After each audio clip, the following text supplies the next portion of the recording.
নমস্কার বন্ধুরা, আমার টুকিটাকি চ্যানেলের সকল দর্শক বন্ধুদেরকে স্বাগত জানিয়ে আমি আজকের রেসিপিটি শুরু করছি।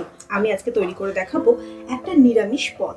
আজকে আমি তৈরি করব মিক্স ভেজ। খুবই খেতে সুস্বাদু হয়, একদম রাজকীয় স্বাদের। আপনারা তাহলে দেখে নিন কি করে তৈরি করছি আমি রান্নাটি। প্রথমে আমি কড়াই দিয়ে দিচ্ছি অল্প পরিমাণ সাদা তেল, মোটামুটি 1 টিস্পুন মতো সাদা তেল।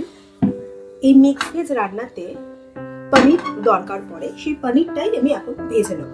আমি এখন তেলে দিয়ে দিচ্ছি 200 গ্রাম মতো পনির। পনিরটাকে আমি খুব হালকা করে ভেজে নেব, বেশি ভাজবো না।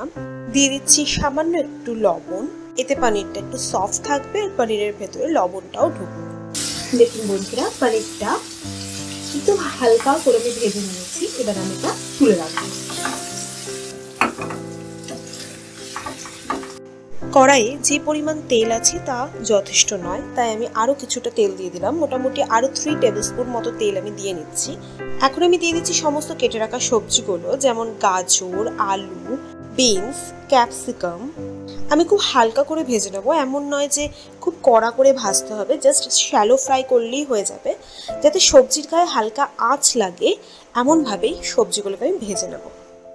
এবার দিয়ে দিচ্ছি কিছু ফুলকপি।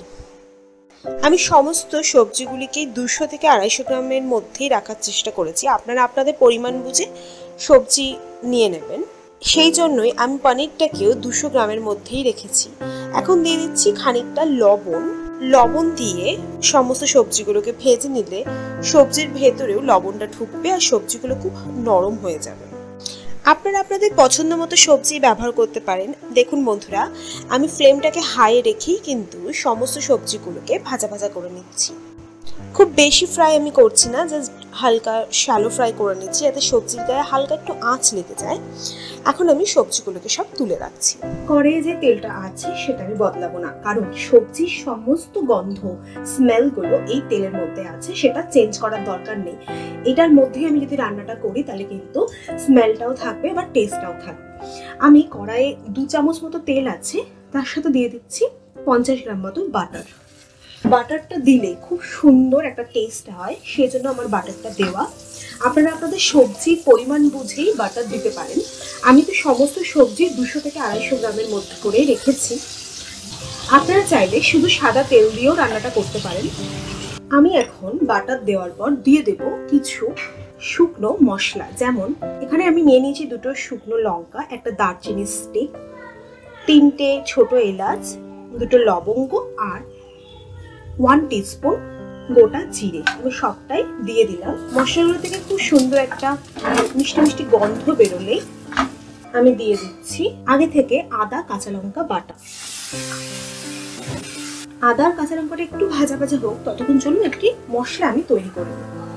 নর্মালি আমরা যখন রেস্টুরেন্টে খাই তখন মিক্স ভেজের যে টেস্টটা আমরা পাই তা পাই এই পোস্ত দানার জন্য, আর কিছু কাজু বাদাম আর কিছু চার মগজ একসাথে পেস্ট করা মশলার জন্য।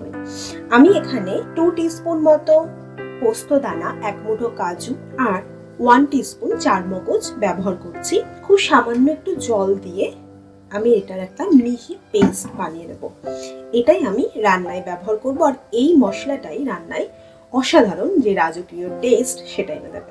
তৈরি হয়ে গেছে পোস্ত, কাজু বাদাম আর চার মগজের পেস্ট। খুব ভালোভাবে আদা আর কাঁচা লঙ্কার পেস্টটা কাঁচা গন্ধ চলে যাওয়া অবধি আমি কষিয়ে নিয়েছি। এখন আমি দিয়ে দেব আগে থেকে তৈরি করে রাখা পোস্ত, কাজু বাদাম আর চার মগজের পেস্ট। এবার আমি খুব ভালো করে মশলাটা কষিয়ে নেব। মশলাটা কষতে কষতে আমি এখন দিয়ে দেবো কিছু ড্রাই ইনগ্রিডিয়েন্টস। দিয়ে দিচ্ছি 1/2 টিস্পুন হলুদ গুঁড়ো, দিয়ে দিচ্ছি 1 টিস্পুন লাল লঙ্কার গুঁড়ো, এটা ঝালের জন্য। আপনারা আপনাদের ঝালের টেস্ট বুঝে ঝাল ব্যবহার করবেন। আমি আদা কাঁচা লঙ্কাও একটু ব্যবহার করেছি, 3-4টে কাঁচা লঙ্কা বেটে ব্যবহার করেছি, আর কিছুটা লাল লঙ্কার গুঁড়ো ব্যবহার করলাম, সেটা ঝালের জন্য। এখন দিয়ে দিচ্ছি কাশ্মীরি লাল লঙ্কার গুঁড়ো 1 চামচ, যেটা কালারের জন্য। দিয়ে দিচ্ছি 1/2 টিস্পুন জিরে গুঁড়ো, 1 টিস্পুন ধনে গুঁড়ো। মনে রাখবেন বন্ধুরা, জিরে গুঁড়ো 1/2 দিলেই চলবে, কিন্তু ধনে গুঁড়োটা একটু বেশি ব্যবহার করতে হবে। আর দিয়ে দিচ্ছি পরিমাণ মতো লবণ। খুব ভালো করে মশলাটাকে আমি কষিয়ে নেব।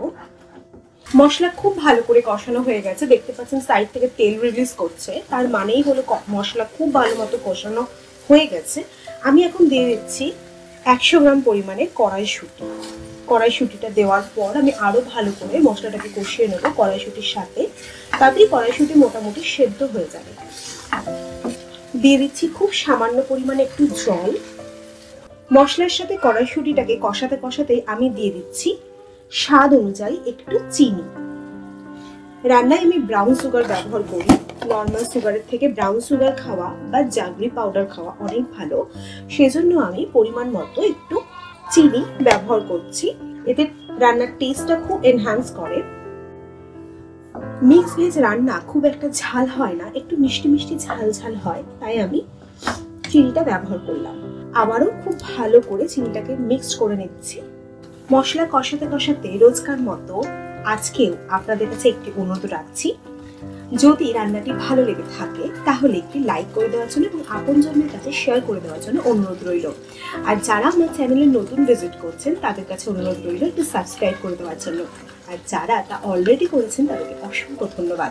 সম্পূর্ণ মশলা কষানো হয়ে গেছে। মশলা সম্পূর্ণভাবে না কষালে একটা কাঁচা কাঁচা গন্ধ রয়ে যায়, সেই জন্য আমি সম্পূর্ণ ভালোভাবে মশলাটাকে কষিয়ে নিয়েছি। অয়েল রিলিজ করতে শুরু করেছে। এখন দিয়ে দেবো আগে থেকে ভেজে রাখা, হালকা হালকা ভেজে রাখা সমস্ত সবজিগুলি। ভালো করে সবজিগুলিতে মিশিয়ে নেব। রান্নার ফাঁকে একটা কথা বলে দিই আপনাদেরকে, যদি আপনাদের দই দিতে পছন্দ করেন, যদি আপনাদের দইয়ের টেস্ট ভালো লাগে, তাহলে এই রান্নায় কিন্তু দইটাও ব্যবহার করতে পারেন। খুব ভালো করে মিক্সড করা হয়ে গেছে। এখন দিয়ে দিচ্ছি খুব সামান্য পরিমাণে একটু জল, যাতে রান্নাটা একটু সেদ্ধ হয়, তার জন্য দিয়ে দিচ্ছি অল্প পরিমাণে একটু জল। ওপর থেকে দিয়ে দিচ্ছি পনিরের টুকরোগুলো, মিশিয়ে নিলাম। এখন এই রান্নাটাকে আমি একটু ঢেকে রাখবো, যাতে সমস্ত ভেজিস গুলো একটু সেদ্ধ হয়ে যায়, তার জন্য আমি 10 মিনিট ঢাকা দিয়ে রাখলাম। ফিরে আসছি 10 মিনিট। আমি ফিরে এসেছি প্রায় 10 মিনিট পর।